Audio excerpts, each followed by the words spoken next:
Hey guys, welcome back. It's Maverick here today with another episode of Koroshi I.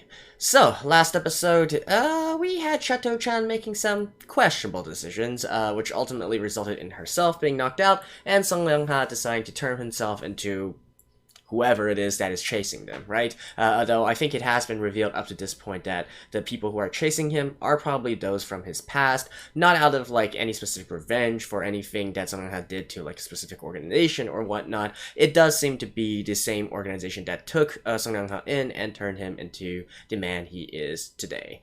And with that said, that also means that we are starting to unravel some of the mysteries of his past and also Chateau's past as well, because since they do seem to be intertwined. So on that note, well, let's just get into the episode.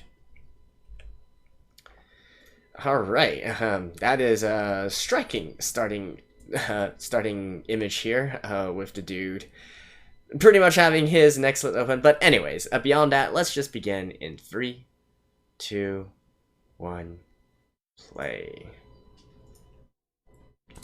I mean, again, that scene was such a debate. Like, how the hell is this guy not dude? Is this dude not dead?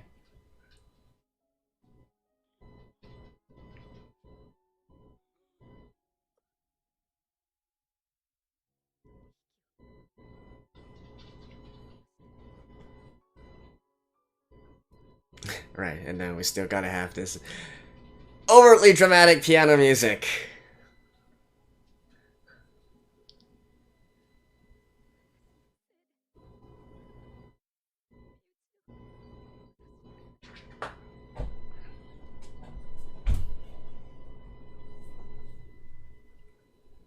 I mean, don't get me wrong, it's pretty and it's the mood. It's just that it kind of loses its feeling after you hear it, like literally every single episode, right?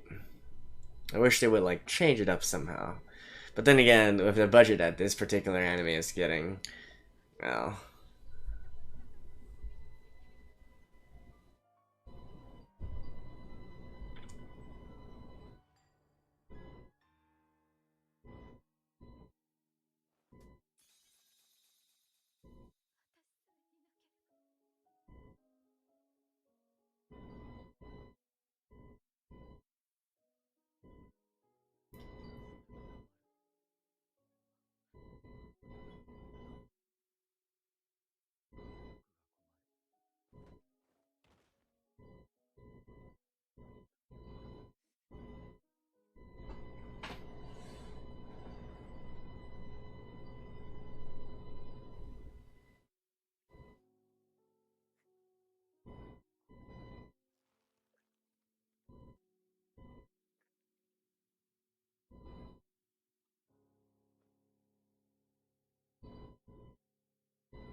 right.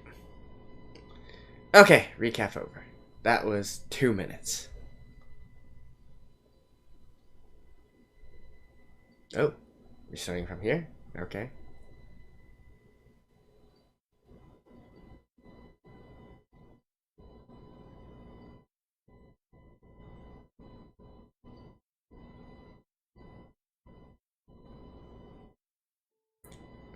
Oh. Huh, I thought we were getting into the opening. Ah, it's Little Chateau. Oh wait, isn't this the actual Lianghe?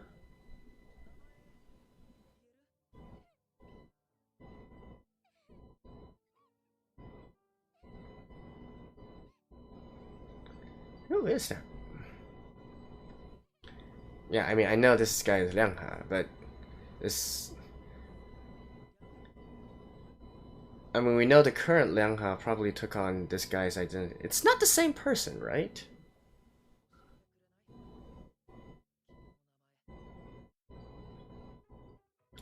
Kimi no namae.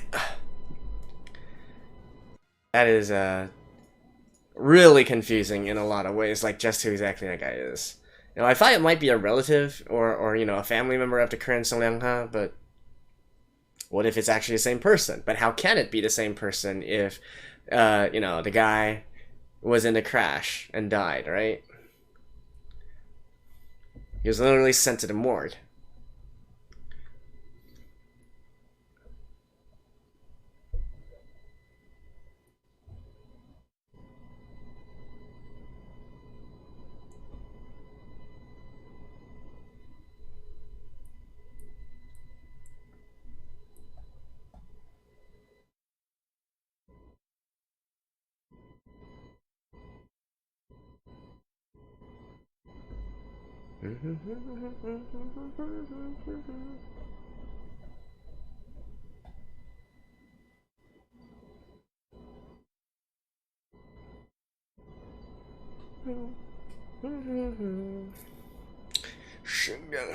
Chateau Dankworth.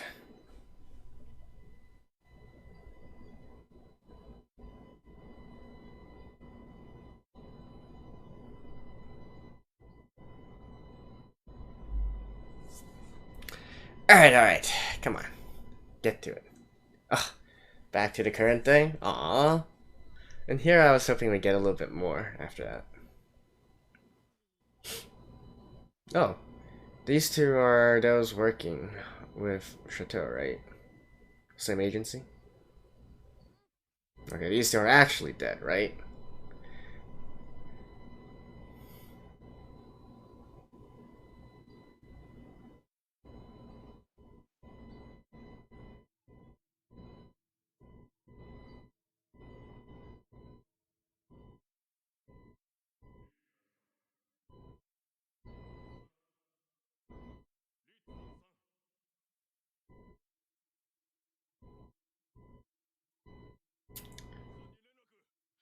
Who the hell would... What the hell would you try to shout somebody awake?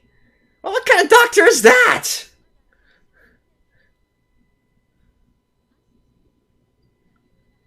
You let the dude recover when he Oh my god.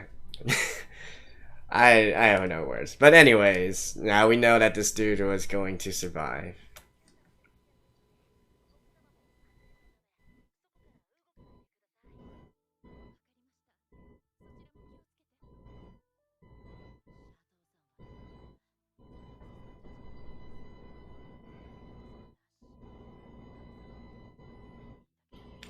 I think they're dead, dude. Oh, are you gonna be dead as well? I don't think so. He's probably like an important character.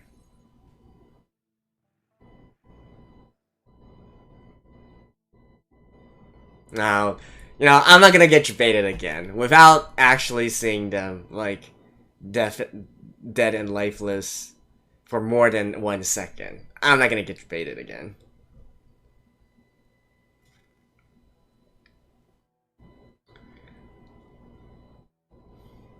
Mm-hmm.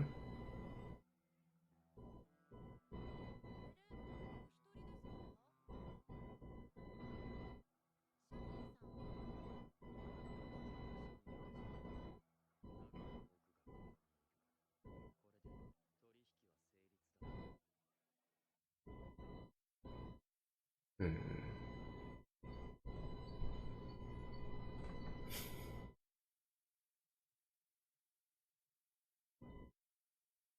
Oh. Bzz, bzz. Oh no. Okay. I thought she was gonna be called.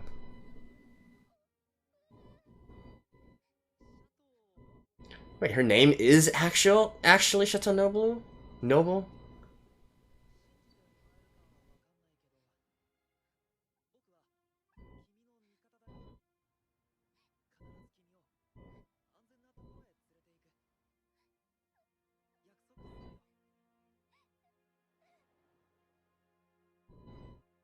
I thought that was gonna be like an Elias or something. Like, who names their children Chateau Noble?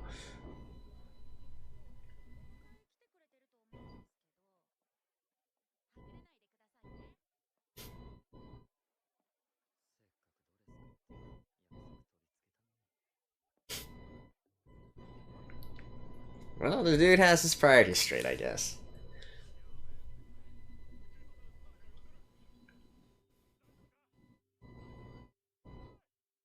Yeah, the fact that they are still concentrating on him leads me to believe that he's probably still alive.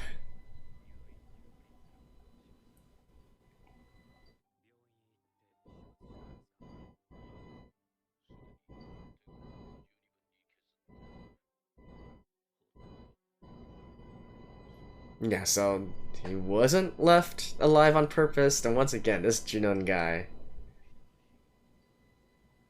Nika. No, no, that's the sword guy, dude.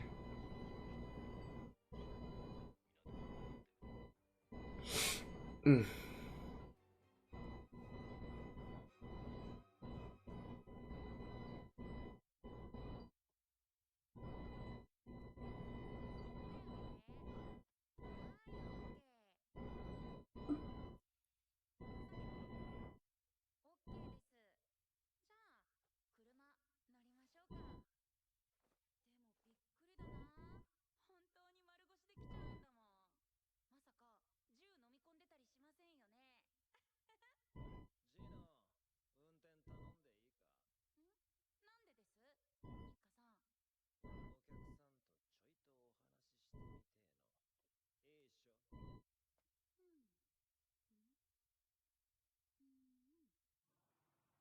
Again, Young probably was from the same organization here.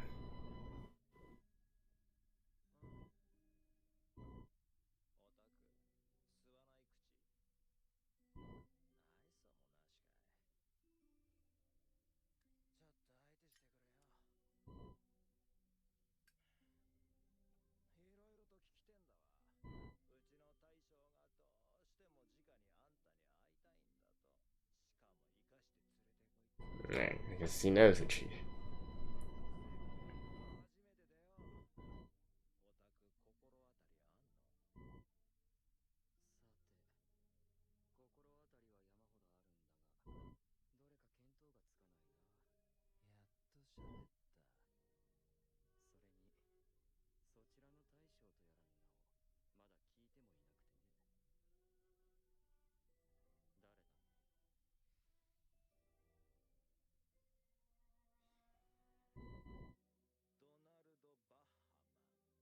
Donald.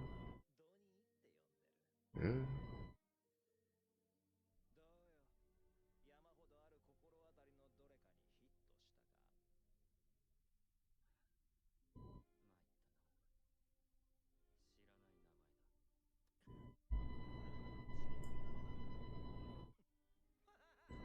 Did this guy like lose his memories or something?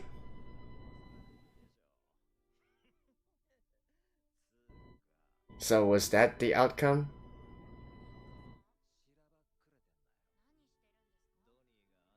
Was that the outcome of his car accident?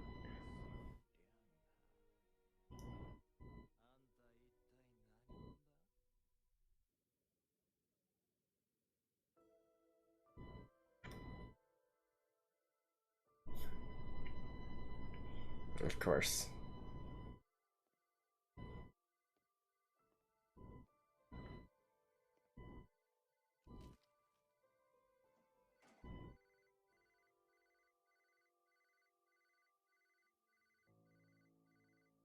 Mm. That's actually quite smart, right? Get the gym, get his phone, then you can call Chateau.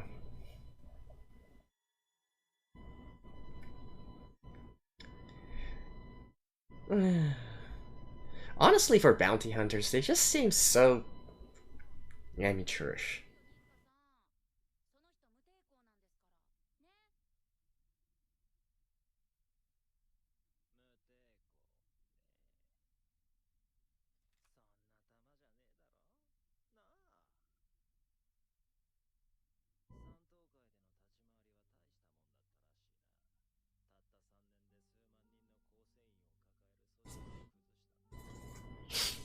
That's actually ridiculous in a lot of ways.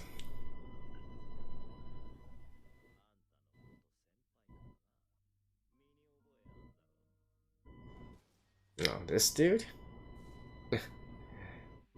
I guess. You know. We should have guessed that these assholes all know each other.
No shit, this is literally a guy who took down.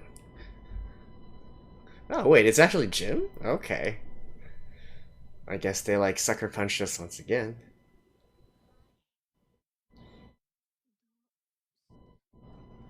And again, like, this dude is completely fine, even while taking a bullet to the head.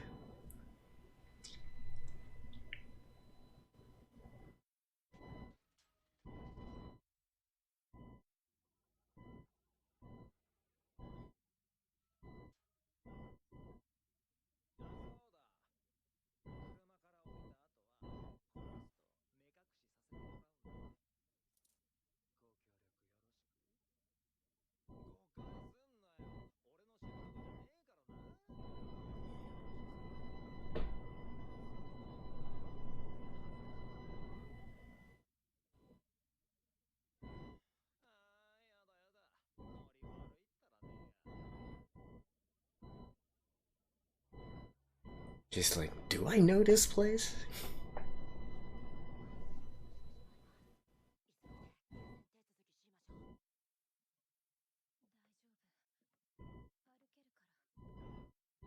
And they're gonna meet.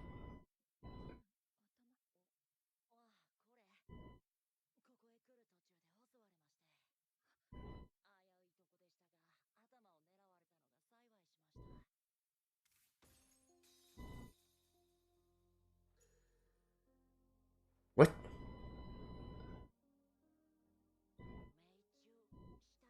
Oh, the bullet was actually deflected?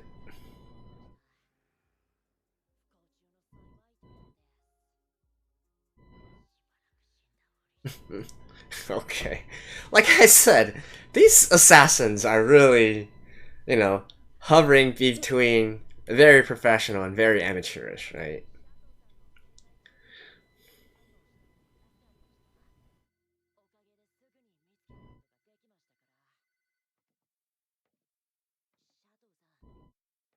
Somebody's filling us?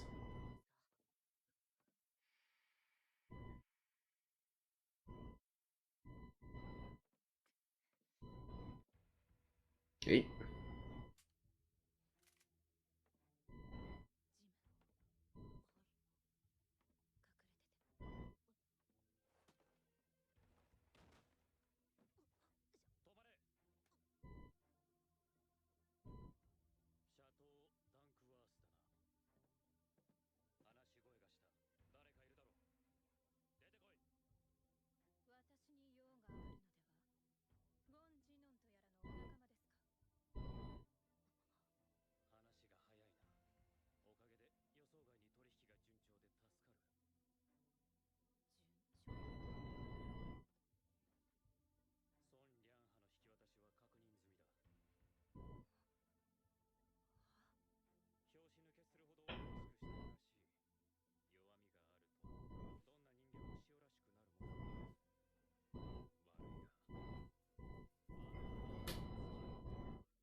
Sneak attack.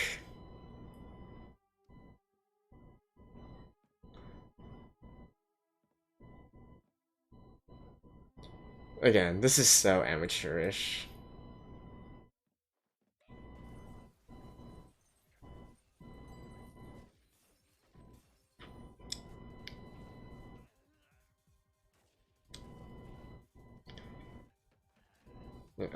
That's...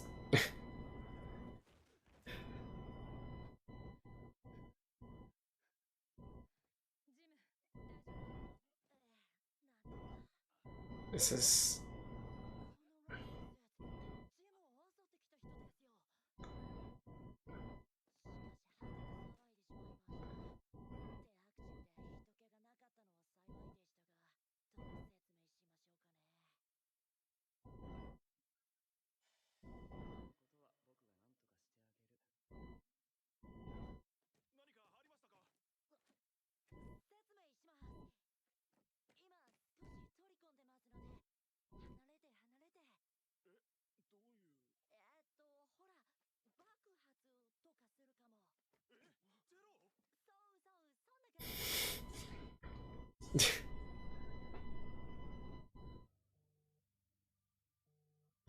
That makes absolutely no effing... Ugh, never mind. I guess that would be Donnie, right?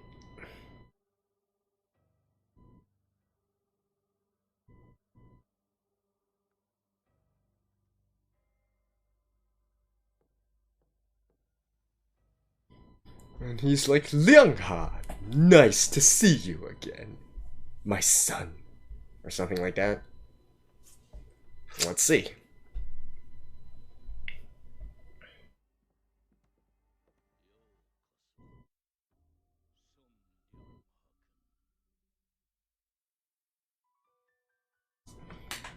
Well, anyways, I guess I'll see you guys after this. Well, alright, that was episode 8, and honestly not too much to say this time in terms of the story. We're just getting there. I think the real interesting part is going to start next episode when we see what Doni has to say about Song Liangha, right? You know, who exactly is he during those flashback scenes with young Chateau and presumably that Song Liangha character, right? Is it actually the same Song Liangha as the one right now? But if so, we saw that little boy get killed during the car crash, and or man get killed in a car crash, and you know, he ended up in the morgue, right? So would it be the same person, or what actually happened there? That remains to be seen, right? That is definitely a big mystery that I'm still struggling to see how exactly they all fit together. But again, maybe we'll learn a little bit more in the next episode. The fact that someone doesn't really recognize Donnie, I'm also thinking like maybe that's why I'm starting to suspect the person who actually transported Chateau maybe is Song Liangha, due to the fact that, you know, maybe it was due to that car accident that he lost his memories or something of that sort, and that's why he doesn't recognize Donnie right now. Or he could be entirely bluffing, right? That's also a possibility. We certainly see them trying to bait us many times now. We saw them bait us with the boss. He turned out fine. We saw them try to bait us with Jim. He turned out fine as well. And so, you know, honestly, at this point, I think we should remain unfazed at anything improbable or impossible happening, and people who are dead aren't actually dead. They might just be unconscious. They might just be playing dead or something of that sort. It seems to... I mean, I hate to say that it's a recurring thing, but seeing it once is bad enough. Seeing it twice, you gotta think that it's probably going to happen again and again, right? So, you know, we gotta keep that in mind. Beyond that, I guess the only thing I really want to point out for this episode is, once again, I feel like, you know, both the antagonist group and the protagonist group alternate between being very competent and being very incompetent, right? Being very amateurish. For instance, this sort of organization that Donnie is running, right, with these, I guess, orphans trained to be assassins or whatnot, doing these dirty works. On one hand, it seems that they're really amazing at what they do. They can easily infiltrate. They have great hand-to-hand combat skills, and you know, all the things that you need to make a great assassin. And yet they also like do some of the most amateurish things, right? Like for instance, Jinan actually trying to kill the boss, but not even bothering to check if he was actually dead and just leaving the weapon there, right? You know, or for instance, the Tom dude leaving Jim alive, right? And not even really bothering to check if he really did kill him. You know, you could put more than one bullet in your target, right? Which is typically how you're supposed to do it. But no, they didn't bother to do that. The fact that when he confronted Chateau, he even knew, right? He knew that Chateau was talking to someone, and yet he still just walked on up to Chateau as if nothing is happening and got him and let himself get jumped, right? So again, lots and lots of stuff where their skill levels, their professional levels are constantly fluctuating, right? I guess maybe this is not exactly the main focal point of this particular work or whatnot, but still, you can't really say it, right? Say it like that, right? Because at the end of the day, this is a story. This is a work that is built upon, you know, this society of lots of assassins and bounty hunters and so on and so forth, right? It's like, you know, to make an analogy, it's like if you put yourself in the John Wick universe and yet all the enemies act very, very incompetently, right? Then it basically becomes a farce because, you know, then what does it mean to be on the top of this world? Like, what does it mean for someone to be able to take down the Santokai, who is supposedly one of the strongest organized crime groups in the world, when, you know, we literally see lots of other groups who maybe even deem themselves more esteemed or more professional or more skilled than those big groups, and yet at the same time act with such incompetence, right? So I do think that is important in a lot of ways, but, you know, I do presume that this is more story driven more than anything, and not exactly all that heavy on the, I guess we could say, the actual details of gangsters and organized crime and assassins and so on and so forth, which is a kind of a shame because that is the type of world building stuff that I do like to see. Don't get me wrong, I love the story, I love a good mystery, and I mean, I think by now you guys would know that I love the interaction between Chateau and Liang He, but still, if you are going to throw them into such a particular setting, it does pay dividends to, you know, shore up a little bit more in regards to the world building and the details of the world. Just saying. And yeah, I think that's pretty much all I want to add for this particular episode.